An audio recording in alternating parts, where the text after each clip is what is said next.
नमस्कार। डियर विद्यार्थियों, विषय हमारा हिंदी भाषा शिक्षण और प्रवीणता। पठन के अंतर्गत हम लोगों ने निबंध के बारे में जाना, निबंध की भाषा शैली, लेखक का जो दृष्टिकोण होता है उसके बारे में हम लोग चर्चा कर चुके हैं। आज हम लोग इसी क्रम के अंदर पठन के अंतर्गत यात्रा वृत्तांत, रिपोर्टाज और जीवनी के बारे में समझेंगे। तो सर्वप्रथम हम यात्रा वृत्तांत के बारे में समझेंगे। यात्रा वृत्तांत मतलब कि जो गद्य की विधा है, इसके अंतर्गत जो लेखक है वो संपूर्ण यात्रा के बारे में जो वर्णन होता है वो करता है तथा उसी के अंतर्गत वो एक अनुभव के आधार पर उसका वर्णन करते हुए पूरी यात्रा को बताता है। तो आइए हम लोग जानते हैं यात्रा वृत्तांत के बारे में।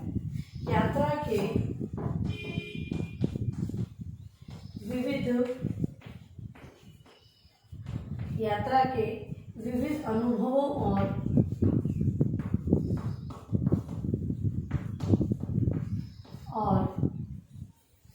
प्रतिक्रियाओं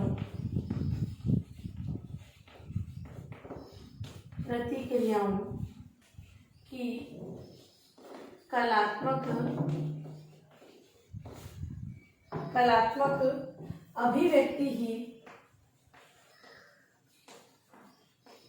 कलात्मक अभिव्यक्ति ही यात्रा वृत्तांत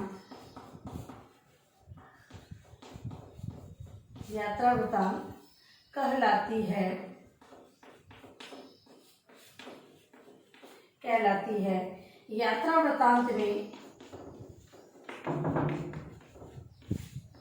यात्रा वृत्तांत में निबंध और संस्मरण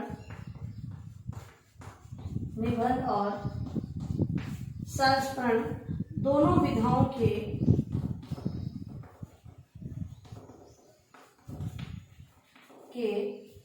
तत्व पाए जाते हैं।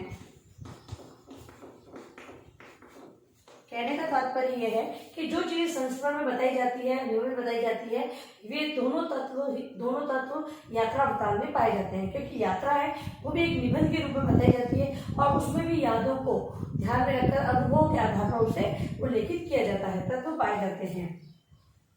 फिर भी वह अलग विधा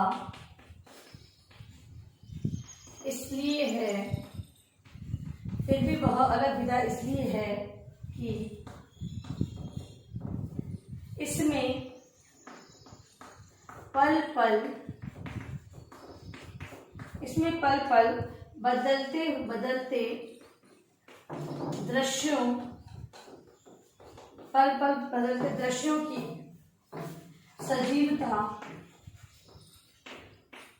सजीवता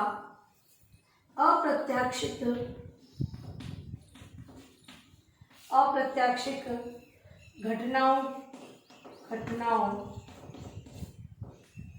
की रोमांचकता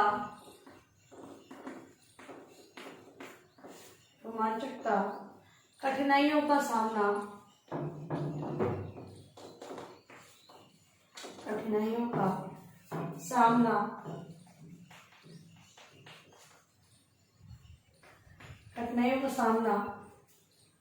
करने का साहस,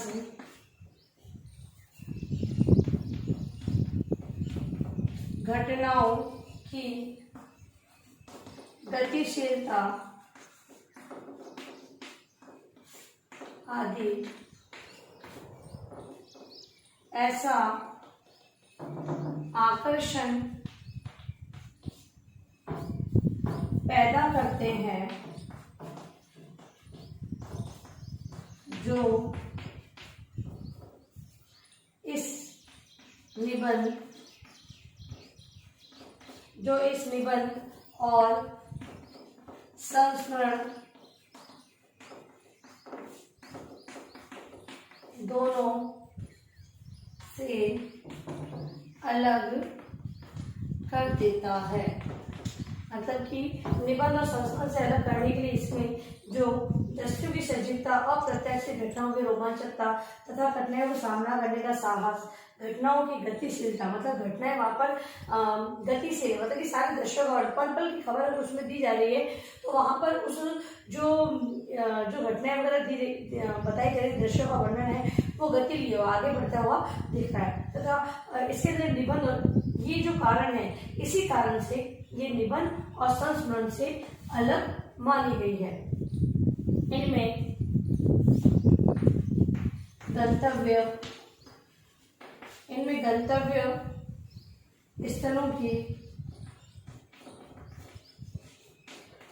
स्थलों की भौगोलिक,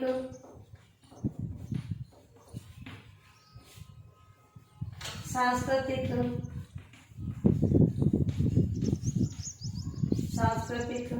व आर्थिक स्थिति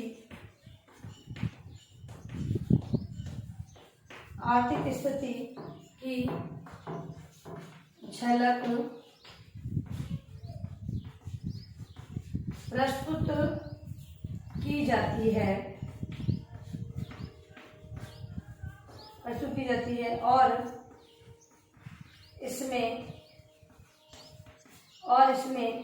लेखक की मनः स्थिति का बोध होता है।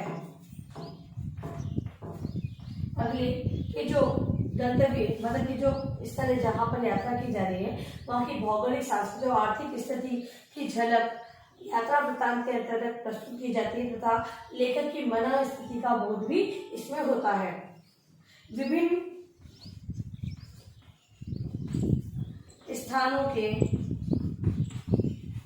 निवासियों की सामाजिक, धार्मिक, आर्थिक, भौगोलिक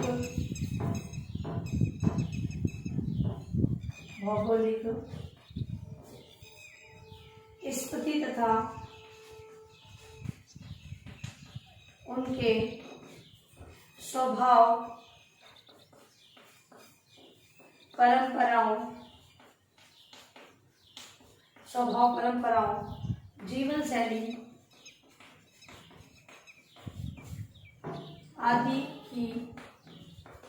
आदि को गहराई से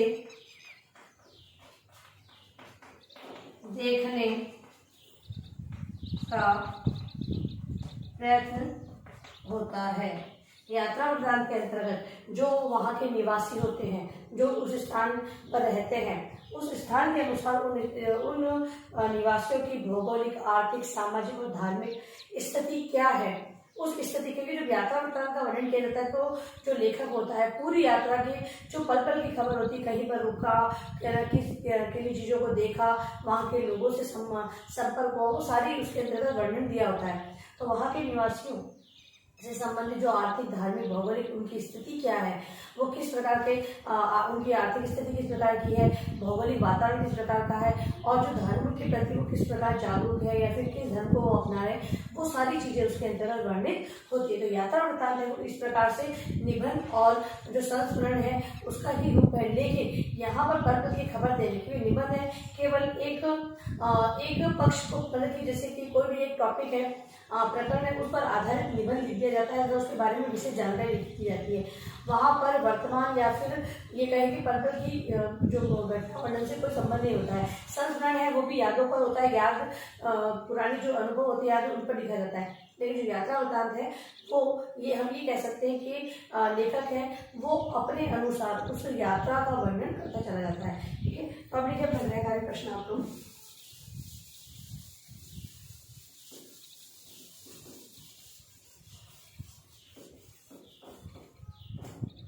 गृह कार्य है आपका यात्रा वृत्तांत का वर्णन करें। यात्रा वृत्तांत का वर्णन आपको अपने शब्दों में लिख कर लाना है। और अंत में इस महामारी के दौर में कम से कम ये आवश्यक कार्य होने पर आप बाहर निकलें। बाहर निकलते 3 बातों का विशेष ध्यान रखें। मास्क लगाएं, सोशल डिस्टेंस बनाएं, हाथों को बार बार सैनिटाइज करते रहें। सुरक्षित रहें, सभी का ध्यान रखें। धन्यवाद।